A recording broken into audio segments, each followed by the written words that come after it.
Go. Okay, hello, back we are.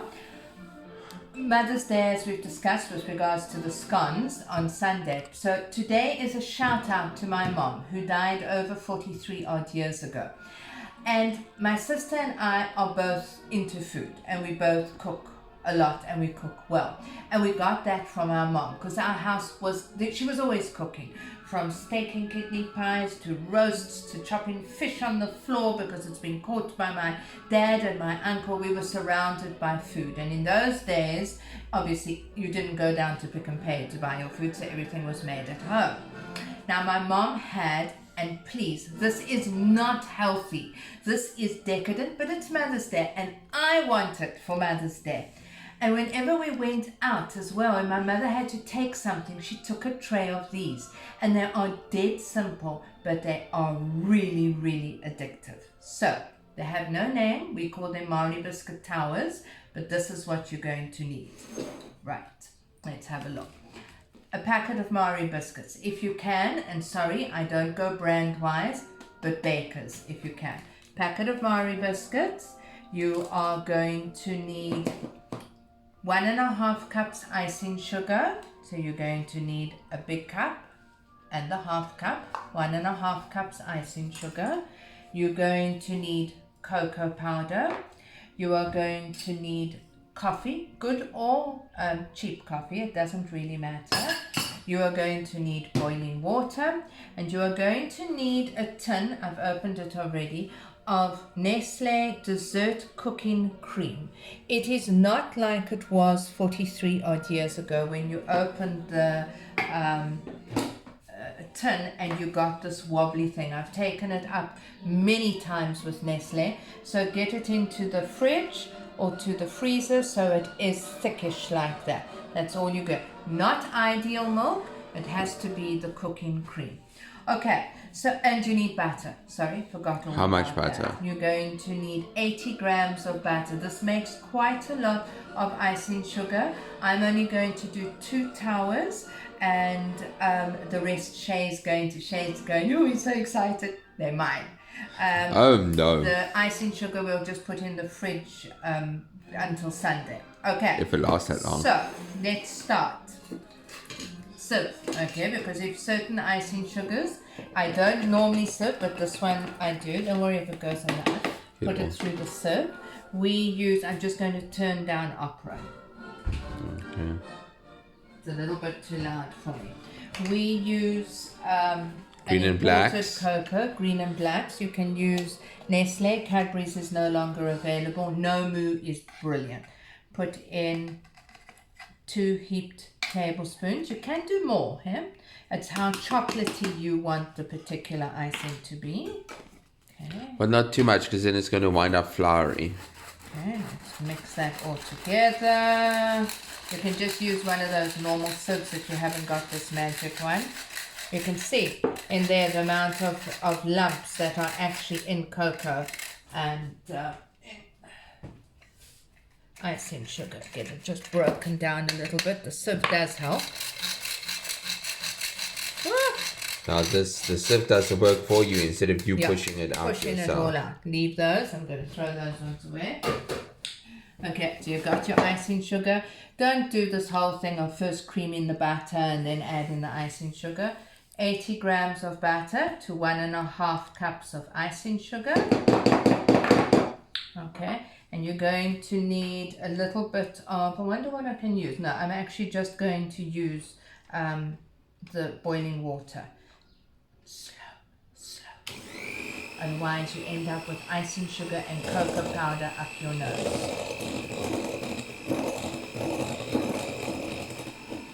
Put in a dab of boiling water. The reason for the boiling water is it creates a nice soft icing, but then it does set, and you want it to set slightly for this.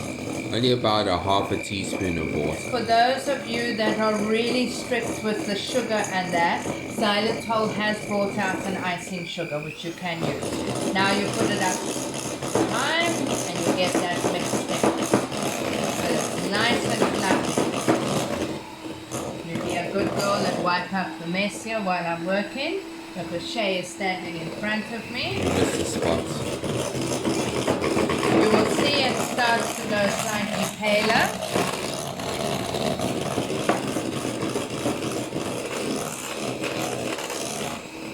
Okay. Now you got to do this to taste. That's the benefit of using imported cocoa. If you want to, you can add vanilla essence to it. You can add chocolate essence to it. You can add anything you want. But to be quite honest, try and keep it as chocolatey as possible. Next, take a piping bag and a nozzle. If you don't have piping bags and nozzles, it's not the end of the world. Take a plastic jiffy bag and cut a corner out of it. So you put your icing mixture into the jiffy bag and then just cut a corner, and you can use that as your icing. Okay, I am now going to get this out of here and into here. My icing is quite soft. If your icing is too soft, you can stick it in the fridge, but it's not the end of the world. Okay, put that aside. Let's just get that out and have another lick. Okay, now you're going to put that aside. You are going to get out some pretty plates or a platter. Move this away from here altogether. You are going to take does that look all tidy and clean? Shay's pointing fingers at me because he knows dirty. How I work. Okay, a little bowl, flat dish that a Marie biscuit can fit into. Okay, must be able to fit a Marie biscuit in. You're going to put, now this depends on how strong you like your coffee or your coffee flavor. I'm putting just a heaped and a little bit of coffee into there. If you can't use anything else, it has to be coffee. It doesn't work with a chocolate flavor or anything like that. Are you nodding to whatever music? Yeah. Some boiling water. It's Flight of the Bumblebee. Okay, it's Flight of the Bumblebee. Just a little. Okay, depends on how strong the coffee is needed to be. Now and stir it to dissolve.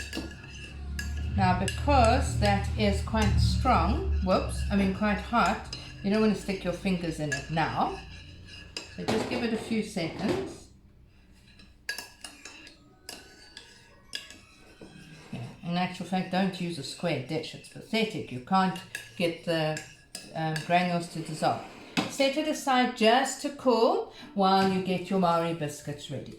Now every tower has to have 3 Marie biscuits. So you do 1, 2, 3. Unbroken ones. Unbroken ones. 1, 2, 3. Obviously this makes quite a lot. But due to Shay's need to eat them all, we only do mine, excuse me? Okay. These ones, I know this sounds really, really pedantic, but turn them upside down. Turn them upside down. And the 2 top ones, you must have that little ring because it will help you. Now what you're going to do is we are going to squeeze our icing. And these are even better when they stand for a while in the fridge. Okay, we're going to push the icing through. So what we do first is quickly, don't let it sit in the coffee. Dunk it, shake it, and put it on. Like half a second. Yeah, literally you can see. Dunk and shake. Otherwise it will break. Okay. Then you're going to put a squeegee on. Okay. Then you take next Marie biscuit, dunk it, shake it, put it on. Not essential if it's a different way. Press it down so that the icing presses down. Dunk it, shake it. People, everybody, every time we were invited out, because in those days you always visited your neighbors, people always asked my mom, her name was Nancy, for these coffee biscuit things. Another squeegee. Okay, now you're going to do the last one. You could make the layers higher. And you're going to put that one up, just so that you can see it. Okay. If your coffee is cold, you can let it dip for, colder, you can let it dip for longer. Okay, oh, you see that one is just slightly too long. Now, using your piping bag with a nozzle, or just your edge of your piping bag, you are going to pipe a circle. That is your what would you call it? That's your perimeter, that's your wall. Your ring. Then using that dessert cream, you could use sour cream, you could use yogurt, but there's something about the flavor of this tinned cream, which I can see I'm going to have to fight Nestle about again. You are just going to spoon into the middle there. And then you put these in the fridge until they've gone soft. Nothing else is needed. Shay's already drooling. Hold on, I just need to wipe the drool up there. Oh, no. And that is it. Mom, you're a doll, because 43 years down the line, we are still making our favorite thing. I wonder if Iris will actually watch this. I better tell her. Guys, enjoy. This is going to be eaten now. And then Etienne's going to come home and wonder where his one is. Lovely. We're going to do another video. So there's a lot going up. We'll see you later. Bye.